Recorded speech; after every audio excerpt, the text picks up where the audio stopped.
Le podcast Afrique-Chine vous est offert en partenariat avec le Africa-China Reporting Project de l'Université de Wits à Johannesburg. Le China-Africa Reporting encourage des reportages équilibrés et réfléchis sur les relations Chine-Afrique grâce à des programmes de formation innovants organisés tout au long de l'année. Pour plus d'informations, allez sur le site www.africachinareporting.com.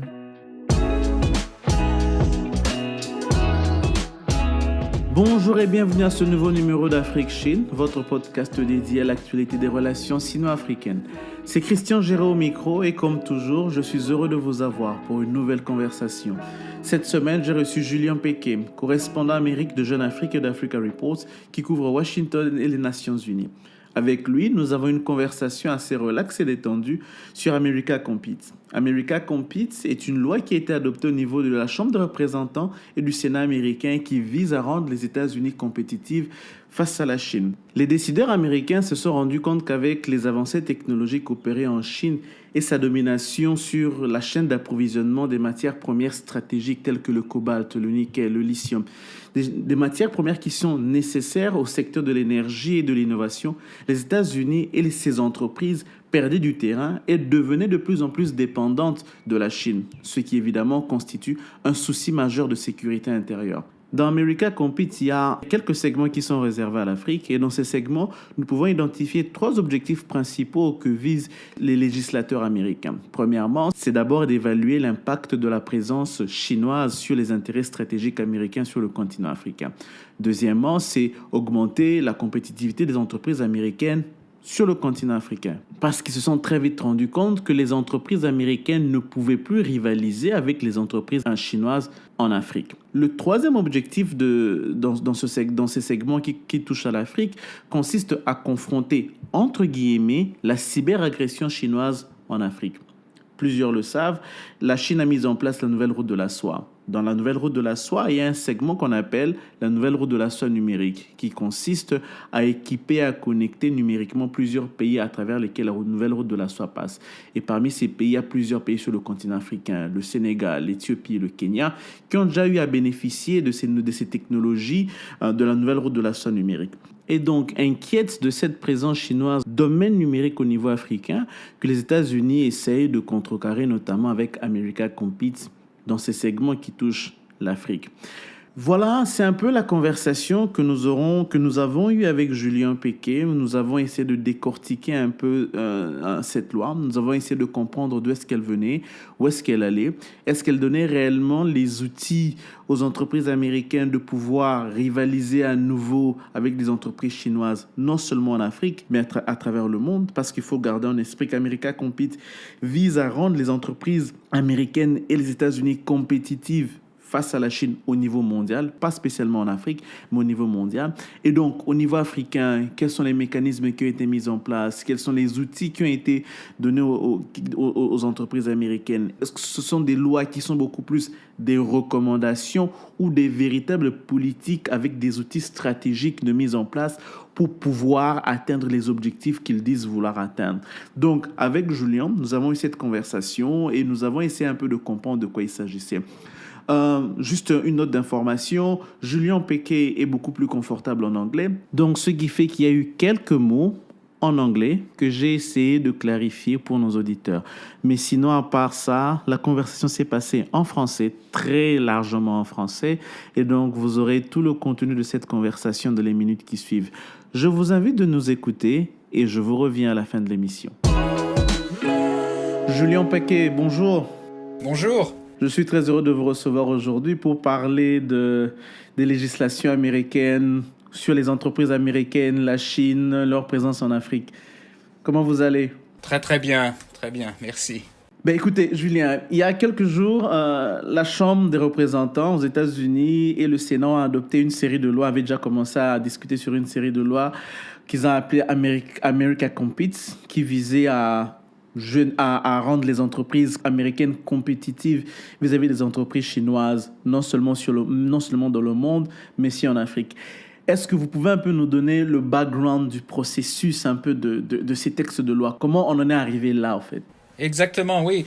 Eh ben, comme vous savez, donc aux États-Unis, c'est un peu la panique vis-à-vis de la Chine depuis l'administration de Donald Trump, et puis maintenant ça continue sous Biden. On voit une approche assez similaire en fait. Et donc là, au Congrès, ce qu'on a vu, c'est des douzaines et des douzaines de lois qui ont été mises ensemble dans on dit un package, un paquet de lois.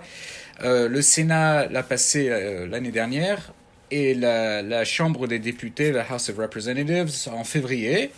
Et donc là, vous avez les deux chambres qui sont en pleine négociation. Vous savez, pour qu'un texte de loi devienne loi, il faut que ça passe donc en format identique dans les deux chambres, donc Sénat et la Chambre des députés. Et donc ils en sont là. Et donc il y a plein de conferees, comme on les appelle, des conférenciers qui ont été nommés par les deux chambres, qui se parlent en ce moment et qui essayent d'aboutir à une loi identique. C'est un processus qui prend très très longtemps, des mois et des mois.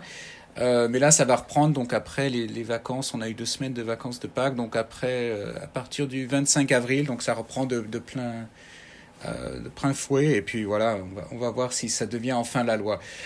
Je vous ai dit donc au niveau des conférenciers, donc ça vient un peu de tous les milieux, hein, de énergie, ressources naturelles, etc. Et donc il y a aussi des conférenciers, des comités sur les affaires étrangères, parce qu'il y a plein de petites de morceaux de la loi qui touchent sur les affaires étrangères, notamment sur l'Afrique, où vous avez en fait les deux projets de loi sont très similaires en ce qui concerne l'Afrique, hein.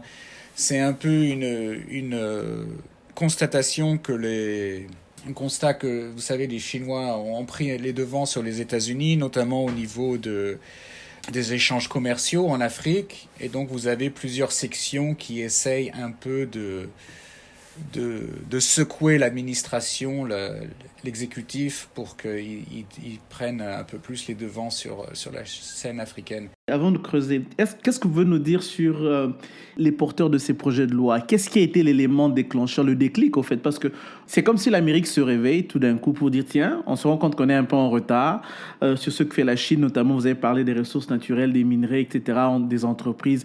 Plus tard, on parlera de comment certaines entreprises chinoises sont entrées en compétition, ont pu acheter des parts dans des entreprises américaines en Afrique. Mais revenons d'abord sur l'origine. Qui sont les porteurs et quel est l'élément déclencheur de cette loi? Qu'est-ce qui s'est passé, en fait? Oui, tout à fait.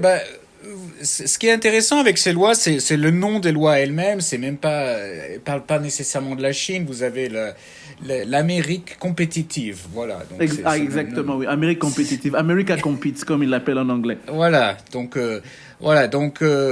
ça c'est le nom de la loi qui est devant la Chambre des députés, America Competes Act. Donc c'est une constatation, vous savez, donc pendant longtemps, à partir de la présidence de Bill Clinton et de l'admission de la Chine au World Trade Organization, l'OMC. Donc le débat sur l'admission de la Chine à l'OMC, c'était, d'un côté, vous aviez l'administration Clinton qui disait si on accepte les Chinois, ils vont devenir petit à petit démocratiques, accepter le capitalisme, etc. Et vous aviez à l'époque déjà un peu de pushback, de résistance de la part du Congrès qui disait, qui était un peu plus sceptique de cette analyse. Mais en fin de compte, c'était le consensus de Washington, hein, pendant très longtemps. Donc à partir de Bill Clinton, la Chine, on l'accepte dans tous les formats internationaux sur le libre-échange, et ça va changer la Chine.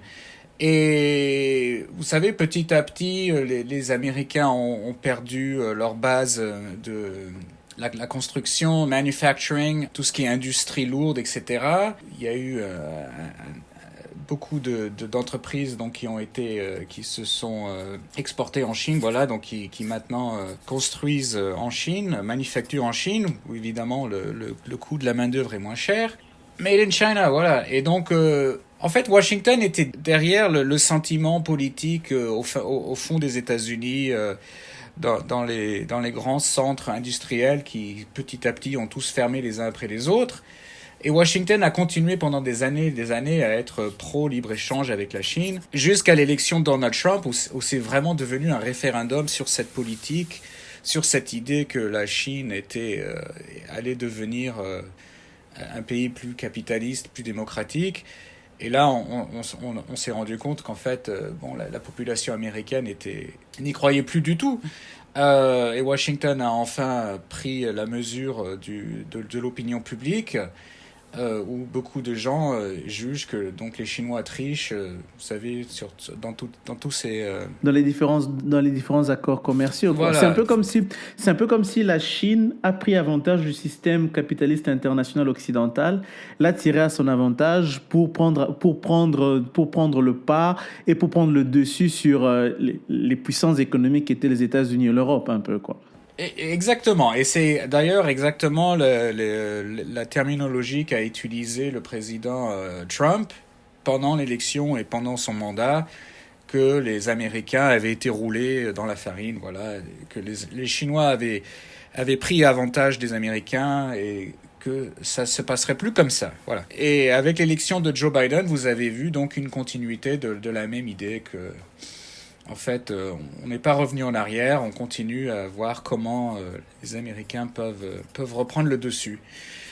Et donc, vous avez dans ces projets de loi qui sont des milliers de pages longs, des sections sur l'Afrique où les Américains sont inquiets de la présence chinoise.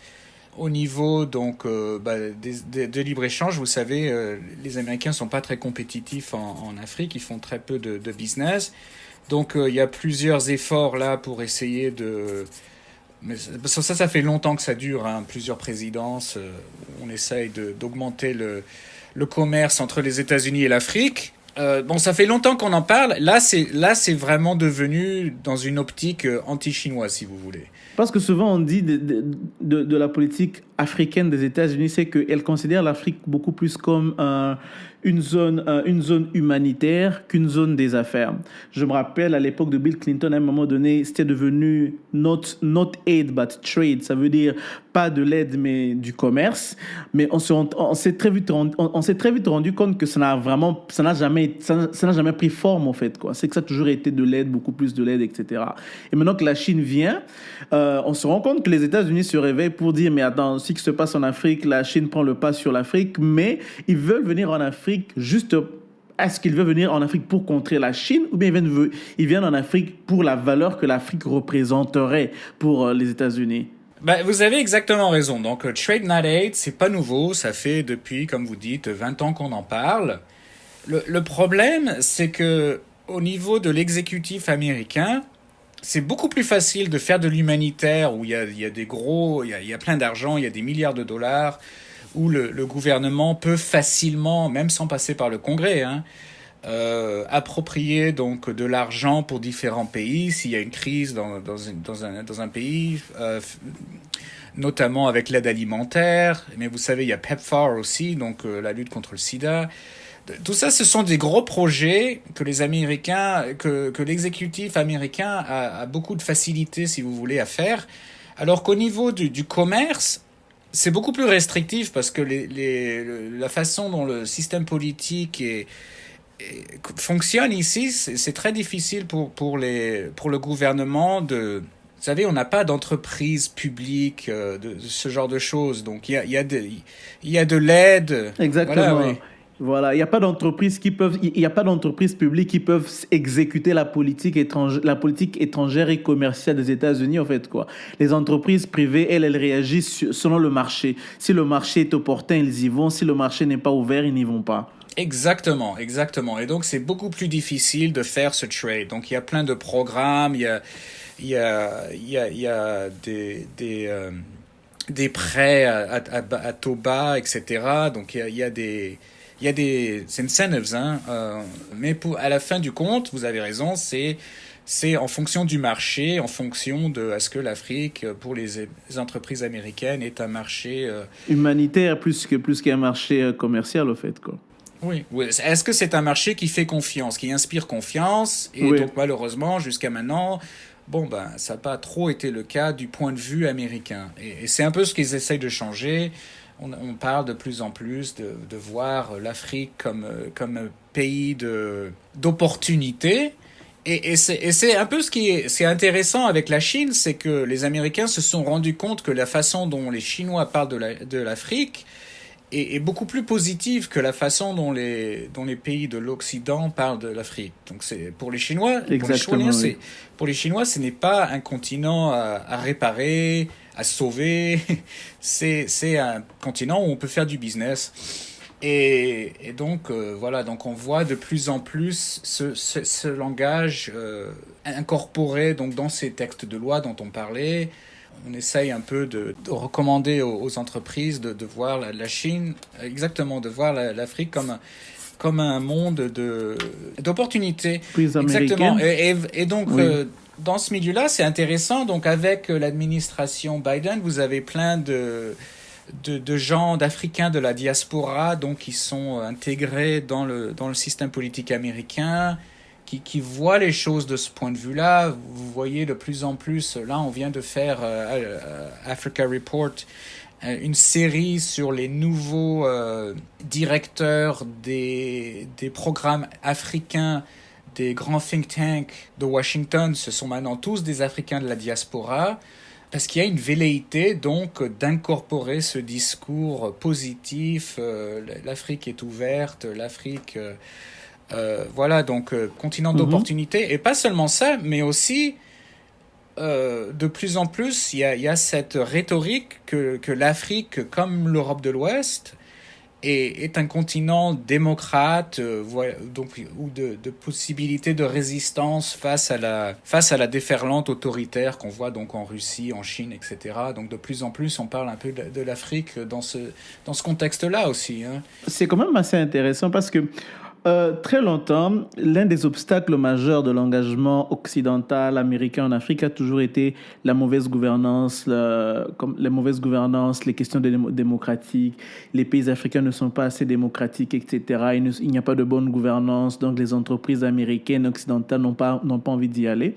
Ensuite, on voit les Chinois qui arrivent, qui disent, écoutez, bon, on connaît un peu comment ça se passe en Afrique, on voit le contexte, nous on se dit, on y va quand même. Et quand ils y viennent, les entreprises américaines occidentales se rendent compte que tiens, le continent qu'on avait délaissé pour mauvaise gouvernance et questions de stabilité, apparemment, il y a un modèle, entre guillemets, le modèle chinois, qui sait y prospérer, qui sait faire des affaires.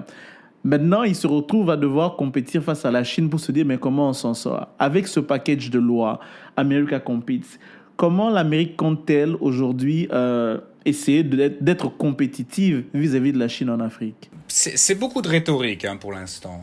Donc, il y a une volonté de demander à la Maison-Blanche, au département d'État, etc., de regarder certains... D'abord, de faire un compte-rendu de l'influence politique, économique, sécuritaire de la Chine en Afrique. Donc, déjà, on commence là. Il faut vraiment voir... sans exagération, mais aussi sans se raconter d'histoire, voilà, quelle est vraiment la présence chinoise en Afrique. Vous savez, on parle beaucoup du fait que les Américains se réveillent enfin, mais moi je parle donc beaucoup à la diaspora ici, et ils me disent tous la même chose, ce qui est que les Chinois, c'est pas nouveau, quoi. Les Américains se réveillent enfin que les Chinois sont en Afrique, alors que, vous savez, ils y sont depuis 40, 50, 60 ans. Et donc les Africains se grattent un peu la tête et se disent mais c'est quoi Exactement. cette nouvelle rhétorique, mais obsession presque américaine, voilà. Et ce qui est intéressant sous Biden, c'est qu'on voit un discours différent de sous Trump, où Trump c'était vraiment l'Amérique first, Amérique première. Un discours très négatif sur l'Afrique du président. Son administration a fait des efforts. Et Biden est rentré avec une volonté affichée d'avoir un discours différent, de respect mutuel. Vous savez, on va offrir aux Africains un choix. On va pas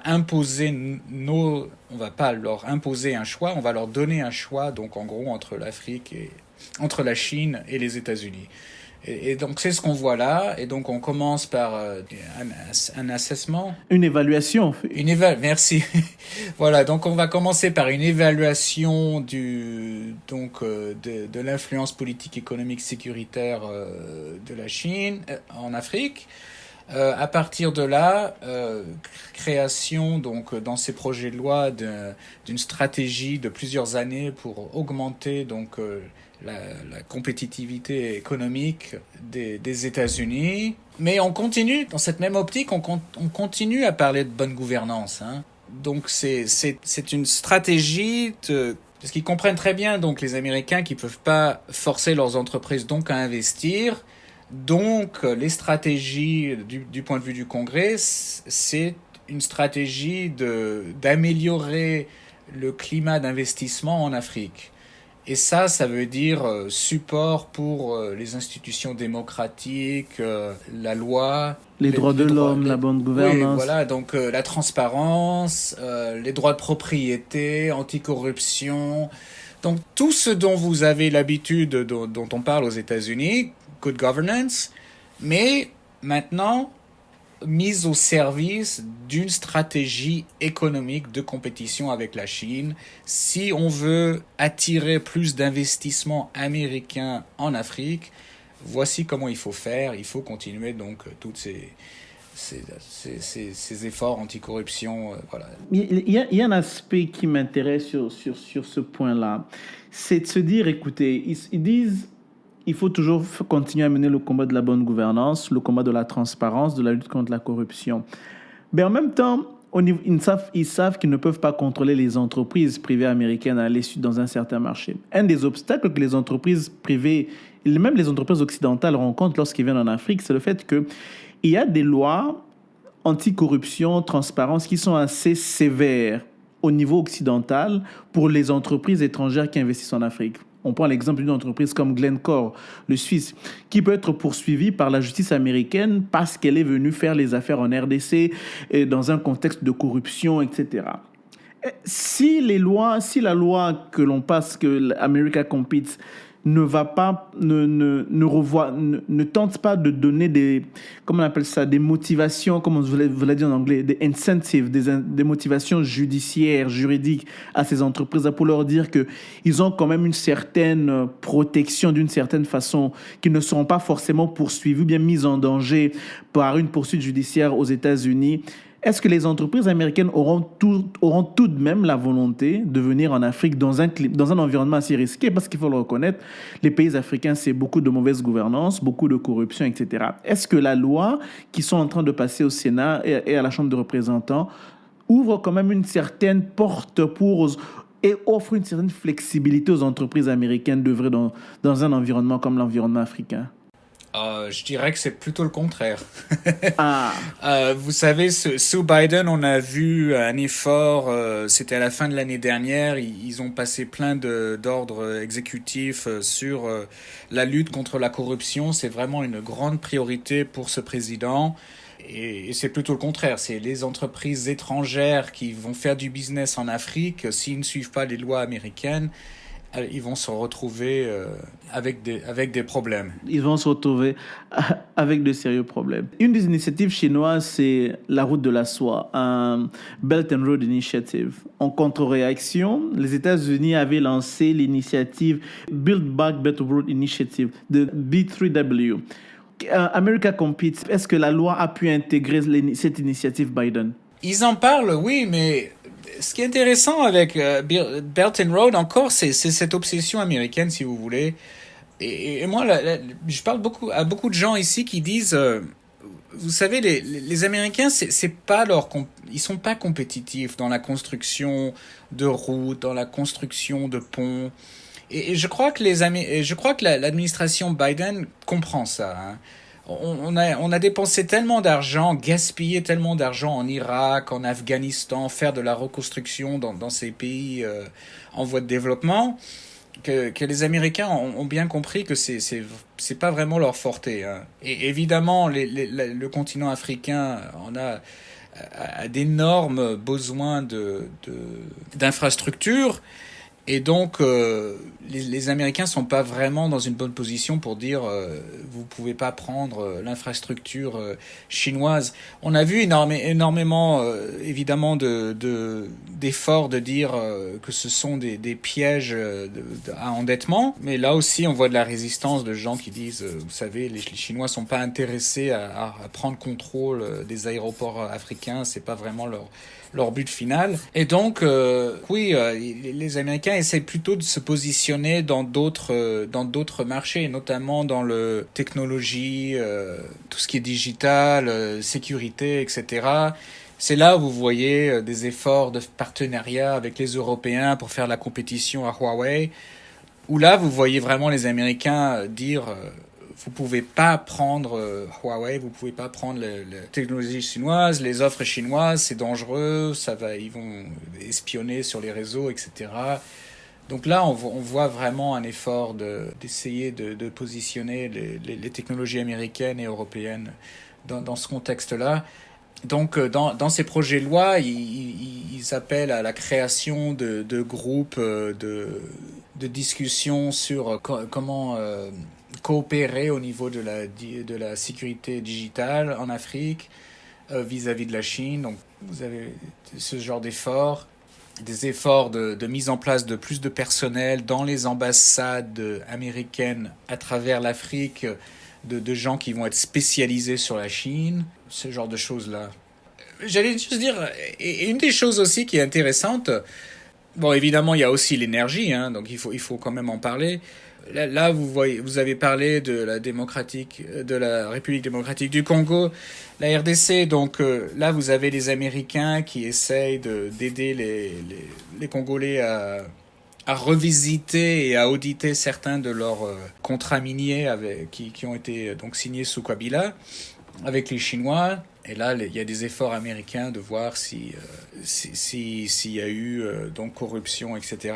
Et il y a une volonté donc d'avoir une stratégie d'investissement, énergie et diversification en Afrique. Et bien, évidemment, comme vous le savez aussi, ça va main dans la main avec la politique environnementale de l'administration Biden, où évidemment ils essayent d'abandonner tout ce qui est charbon.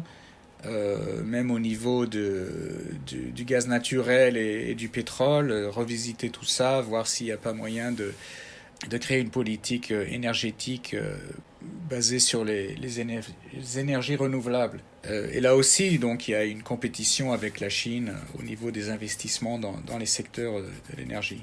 Justement, parlons des énergies. Le cas de la République démocratique du Congo est assez intéressant parce que la Chine y contrôle les plus gros réserves de cobalt au monde. Sur les 19 entreprises qui produisent le cobalt en RDC, 15 sont chinoises. On voit une véritable présence chinoise en Afrique.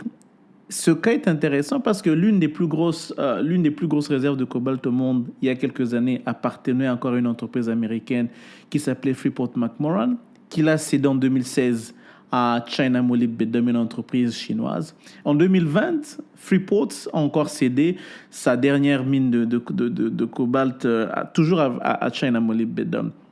On voit quand même dans ce genre de contexte où les entreprises privées américaines, malgré déjà en 2020, l'administration Biden était en place, il y avait l'administration Trump qui était déjà dans tous ses États et qui avait déjà parlé de ce que la Chine faisait en Afrique, etc. Malgré ça, on a vu une entreprise américaine céder ses droits miniers quand même dans le secteur énergétique du cobalt à une entreprise chinoise. Aujourd'hui, avec America Competes, est-ce qu'on peut croire que ce genre d'acquisition chinoise pourra encore se faire sur le continent africain ou bien America Competes a mis en place des mécanismes pour permettre aux entreprises américaines d'être financièrement robustes vis-à-vis des offres financières chinoises? Bonne question. Je crois qu'on verra une fois que ça devient la loi. Je ne suis pas du tout sûr que ça va changer la donne économique. Parce que c'est ça la véritable question en fait. Parce que quand on regarde America Competes, on s'interroge réellement pour se dire, mais tiens, est-ce que cette loi, au-delà des mots, au-delà de la rhétorique, est-ce qu'elle va vraiment être réellement compétitive vis-à-vis des entreprises chinoises sur le point de vue financier sur le terrain africain? Oui, j'ai pas vraiment de, je suis désolé, mais j'ai pas vraiment de réponse à vous donner sur ce point-là. Et, parce qu'à mon avis, ça fait plus partie c'est dans le contexte plus général de la loi dont j'ai pas été dans un énorme détail, pas dans les sections propres à l'Afrique, si vous voulez. Peut-être d'autres sections de la loi qui sont plus particulièrement... Qu'est-ce que vous pouvez nous dire sur les sections spécifiques à l'Afrique? Oui, donc, comme je disais plus tôt, c'est vraiment... C'est beaucoup de rhétorique, c'est vraiment de la rhétorique sur comment augmenter la compétitivité américaine, des entreprises américaines. Et encore, donc ça va avec le support pour les systèmes capitalistes africains, la coopération digitale, mais tout ça, ce sont des recommandations, ce sont des mots, voilà, c'est donner une direction donc à l'administration Biden. Support pour tout ce qui est, connaissez la Young African Leaders Initiative, donc voilà, donc là il y a un redoublement du support pour Yadi. Et il y a une autre section qui est intéressante aussi, c'est la création de médias télévisuels en Afrique. Vous savez, il y a Voice of America, il y a plusieurs médias publics américains. Oui, il y a plusieurs médias publics américains qui couvrent déjà l'Afrique. Oui. Mais il n'y a pas de médias spécifiques à l'Afrique et donc il y a une velléité de la part du Congrès de voir s'il ne faudrait pas redoubler donc les efforts au niveau des médias. Et ça c'est intéressant parce que si j'ai bien compris, il y a plusieurs réseaux chinois à travers l'Afrique. Si vous allez dans les aéroports, on voit beaucoup de chaînes financées par la Chine. Et donc là, les Américains veulent aussi être compétitifs dans cet espace-là. Et donc il y a un effort de la part du Congrès de voir s'il n'y a pas moyen de ce que les médias publics américains ne soient pas plus présents à travers l'Afrique et deviennent un peu plus visible, mais peut-être des médias qui sont dédiés exclusivement à l'Afrique, comme on a aux États-Unis avec Cuba. Il y a plusieurs pays comme ça ou régions où vous avez en Iran par exemple, c'est des médias publics qui sont vraiment focalisés là-dessus. Vous avez évidemment avec l'Europe de l'Est, il y avait les radios du temps de l'Union soviétique. Et donc là, ça serait l'idée de créer un réseau africain de médias publics américains. Ça, c'est très intéressant. Ça serait très intéressant de voir quel serait le contenu, au fait. Parce que, tel que c'est expliqué, on se rend compte qu'il y a de plus en plus cette crainte au niveau de Washington de quote-unquote, entre guillemets, la propagande chinoise sur le continent, où on se rend compte qu'effectivement, la Chine fait beaucoup de dons en termes de matériel audiovisuel à des chaînes africaines. Il y a quelques jours, ils ont fait des dons à la chaîne nationale de la Guinée équatoriale. Guinée équatoriale, où est-ce que d'ailleurs les États-Unis craignent que la Chine y bâtisse une base militaire. Ils ont fait des dons comme ça dans plusieurs chaînes au Burkina Faso et ailleurs sur le continent. On voit une présence médiatique chinoise avec des chaînes comme CGTN Africa, une chaîne consacrée à l'Afrique qui est basée au Kenya. Donc on sent qu'il y a cette volonté-là américaine de contrecarrer, entre guillemets, ce qu'elle considère être la propagande chinoise en Afrique. Tout à fait. Mais pour l'instant, donc, il y a des médias privés américains qui, évidemment, couvrent l'Afrique. Là, ça serait donc des médias publics où il y a plus enfin, ça serait indépendant, hein, mais avec une vision... Avec une vision pour contrecarrer la Chine, un peu, on dirait. Voilà, oui. Enfin, vous savez, c'est toujours le problème avec les médias publics américains, c'est qu'ils essayent aussi de respecter l'indépendance journalistique. Des médias, oui. Ça avait été un gros problème sous Trump, où il avait changé les chefs de ces chaînes pour avoir plus de contrôle politique. Et en général, le Congrès résiste beaucoup à ça parce qu'ils essayent de présenter les médias publics américains comme étant indépendants du gouvernement. Donc, on va voir. Encore... Comme je vous disais, toutes ces sections donc dans ces projets de loi, ce sont des petites sections. Hein. Il y a pas de plan vraiment. C'est plus des recommandations à l'administration américaine de leur dire évaluer tout ça, dites-nous si c'est faisable. Ce sont les désirs en fait du Congrès, mais après il faut voir combien d'argent va être dépensé, quels vont être les suivis de l'exécutif. Tout ça, c'est vraiment... on ne sait pas encore, en fait. Ben en fait, quand je vous entends parler, vous me semblez un peu assez sceptique vis-à-vis d'America Compete et même de la volonté politique réelle américaine de pouvoir, s'engager en Afrique, et puis de se dire on s'engage en Afrique pour contrecarrer la Chine. Apparemment, vous n'y croyez pas trop sur leur volonté réelle d'y parvenir. L'America Competes Act et beaucoup de ces lois, en fait, vous savez, ça a beaucoup commencé avec les microprocesseurs où ils se sont rendus compte que les Chinois avaient de plus en plus accès aux matières premières qui sont nécessaires pour les créer, à la base industrielle. Donc il y a vraiment une volonté de rendre les entreprises américaines, notamment dans l'espace technologique, plus compétitives.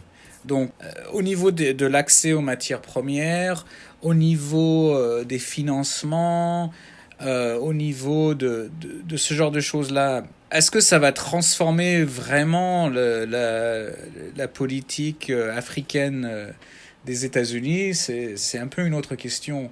Il y a des sections qui sont donc dédiées à l'Afrique, mais c'est beaucoup de recommandations, donc qu'il faut y faire plus attention, qu'il faut travailler avec les Africains sur cette bonne gouvernance et sur les médias publics américains, sur la coopération, sécurité digitale, énergie et tout ça. Mais ce sont que des recommandations en fait, hein. Donc, en réalité, il y a très peu. Il est difficile de parier pour le moment à voir l'Amérique être réellement compétitive vis-à-vis de la Chine sur le continent africain. Notamment lorsqu'on lit l'America Compete, il n'y a pas beaucoup de stratégie et de politique d'action. C'est beaucoup plus de recommandations, comme vous dites, en fait, quoi. Oui, bah là, par exemple, vous avez une section sur la désignation d'un coordinateur spécial pour les exports en Afrique, les exportations en Afrique. Vous avez une stratégie donc qui pousse à augmenter les exportations des États-Unis vers l'Afrique de 200% en 10 ans.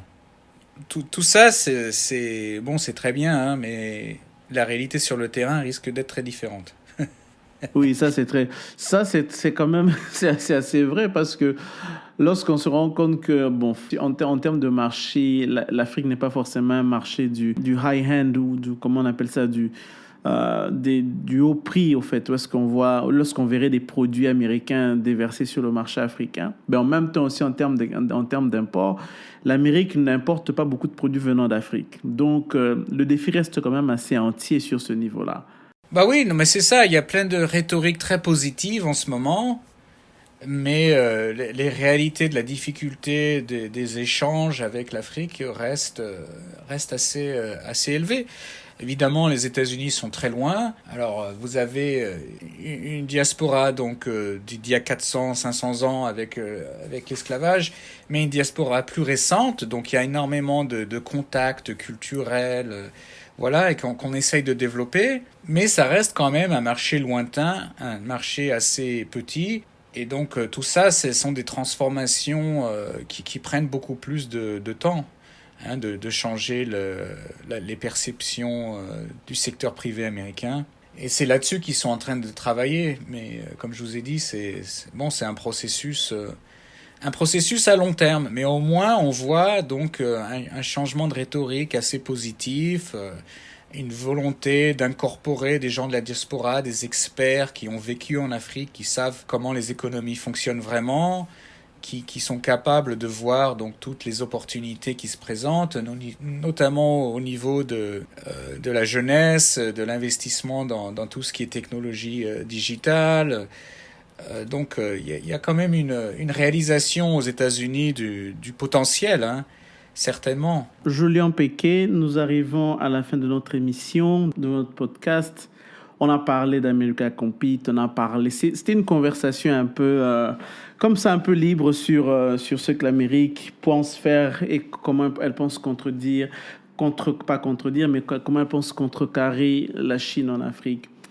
Vous êtes aux États-Unis, de ce que vous observez, de vos contacts avec le milieu décisionnel américain, dans les milieux de la diaspora africaine, avec ce que vous avez observé. Quel est votre pronostic quant à l'avenir et à la compétitivité américaine en Afrique par rapport à la Chine? C'est une très bonne question. Je crois qu'il y a une volonté ici de voir l'Afrique comme un continent. Ça me fait rigoler parce qu'on parle beaucoup, on se moque des Américains qui disent le pays africain. Donc vous savez qu'ils sont pas très bons en géographie. Ils croient que l'Afrique est un pays. Mais en fait, moi ce que j'entends beaucoup ici, c'est des gens qui me disent au contraire, non, il faut voir l'Afrique comme un continent, comme un bloc, plus que comme une série de relations bilatérales. Ce qui a été longtemps donc la stratégie américaine. Vous avez des rapports qui durent depuis longtemps avec des pays spécifiques, que ce soit le Kenya, l'Éthiopie, la RDC. Et j'entends beaucoup de gens me dire il faut que... Et l'administration Biden a adopté donc cette stratégie de voir l'Afrique plus comme un continent, comme un bloc, ce qui permet d'observer les changements à l'avance, si vous voulez, et de ne pas être pris de court par exemple les Chinois. Et donc les changements au niveau de la démographie, au changement de l'adoption des nouvelles technologies, tout ce genre de choses. Et donc qui pousse vraiment à l'adoption d'une stratégie continentale. Vous comprenez ce que je veux dire ? Oui, je comprends tout à fait. C'est tout à fait. Je comprends. En fait, c'est une approche beaucoup plus globale qu'une approche particulière, en fait. Voilà, exactement. Et le particulier, jusqu'à maintenant, a un peu pris les dessus. Et je crois qu'ils essayent vraiment de changer ça. Parce que la stratégie américaine en Afrique, bon, ça a toujours été difficile. Vous demandez aux experts ici, ils n'arrivent pas vraiment à vous dire ce que c'est. D'ailleurs, il y a une stratégie qui doit sortir ce mois-ci de la Maison-Blanche. On va voir s'ils sont à l'heure. Quand vous manquez de stratégie au niveau plus général pour tout le continent, ce qui se passe, c'est que ce sont donc les crises qui prennent toujours le dessus, que ce soit, vous saviez, en Éthiopie, toute la focalisation devient un peu sur la crise dans la Corne de l'Afrique, la crise au Sahel. Et c'est pour ça qu'ils veulent vraiment avoir une stratégie plus globale qui permet d'avoir une vision plus optimiste. Sinon, c'est toujours, ça redevient la focalisation sur les crises et on n'arrive pas à sortir de cette rhétorique-là, alors que les Chinois, eux, ont beaucoup plus une vision d'ensemble. Ce qu'on me dit aussi beaucoup, c'est que les Chinois comprennent leurs intérêts en Afrique.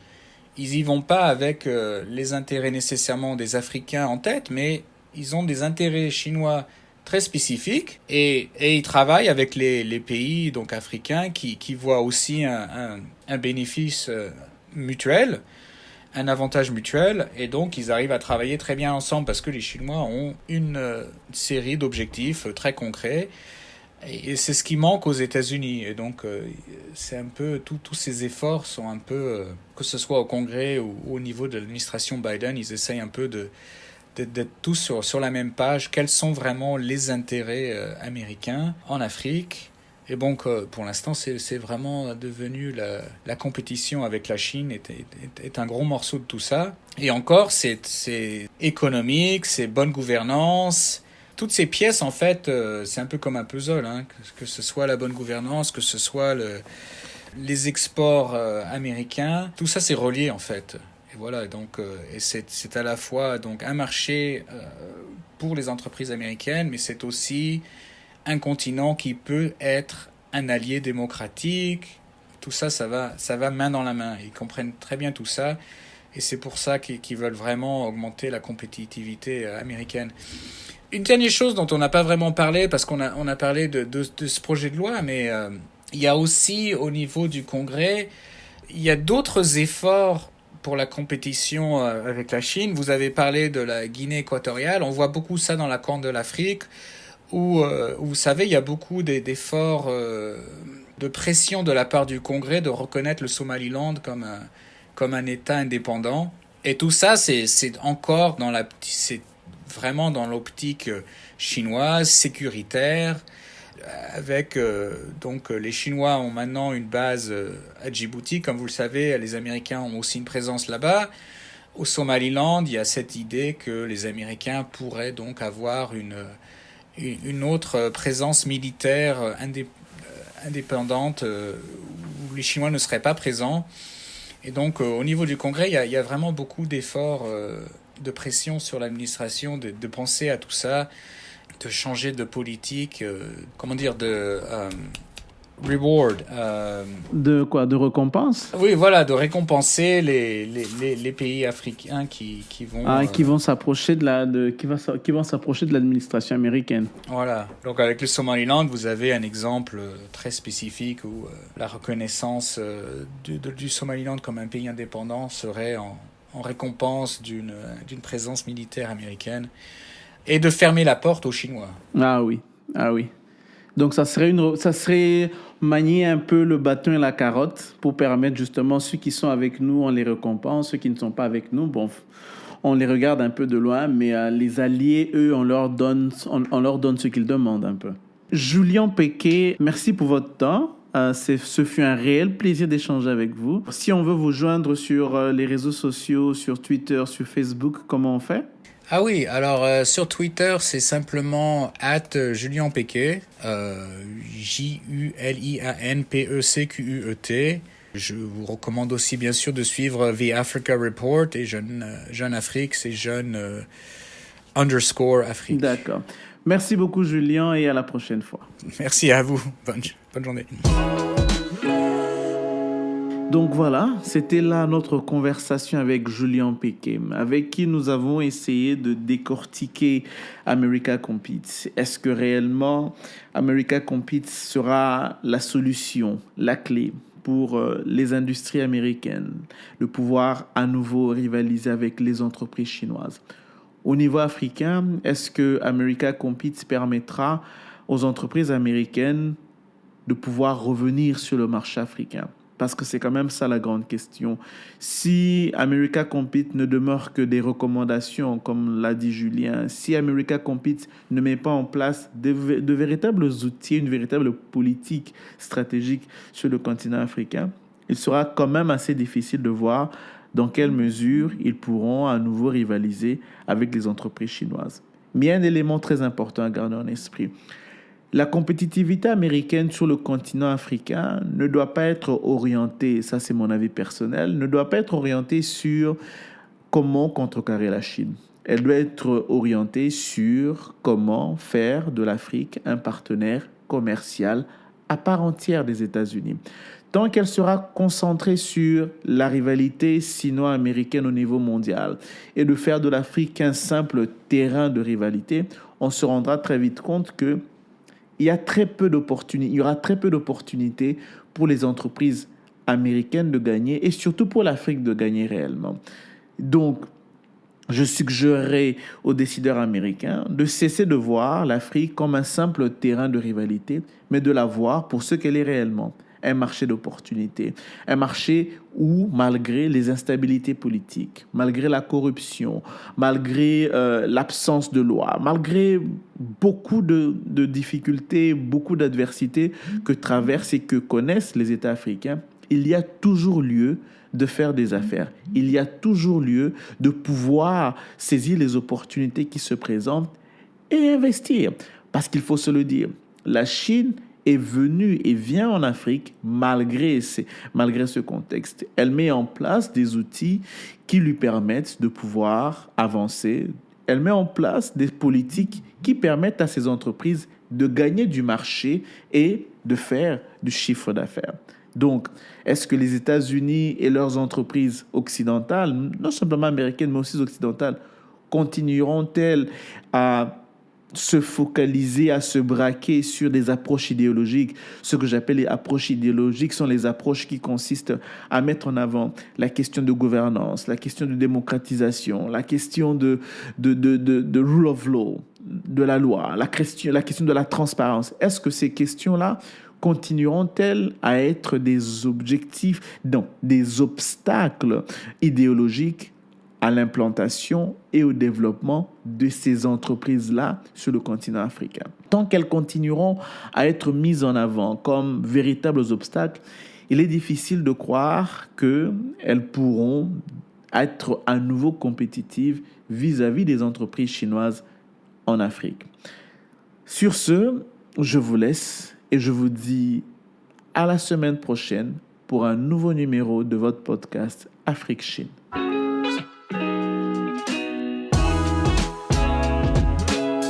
La discussion continue en ligne. Rendez-vous sur facebook.com/AfriqueChine pour partager vos réflexions et réactions sur l'émission. Et sur Twitter, AfriqueChine, Afrique avec un K, pour participer à nos espaces de discussion. Vous pouvez aussi suivre Géraud sur Twitter, sur Christian Géraud, en un seul mot. Et n'oubliez pas de vous abonner à notre bulletin d'information bi-hebdomadaire en ligne sur l'actualité de la Chine en Afrique en allant sur www.projetafriquechine.com/s'abonner.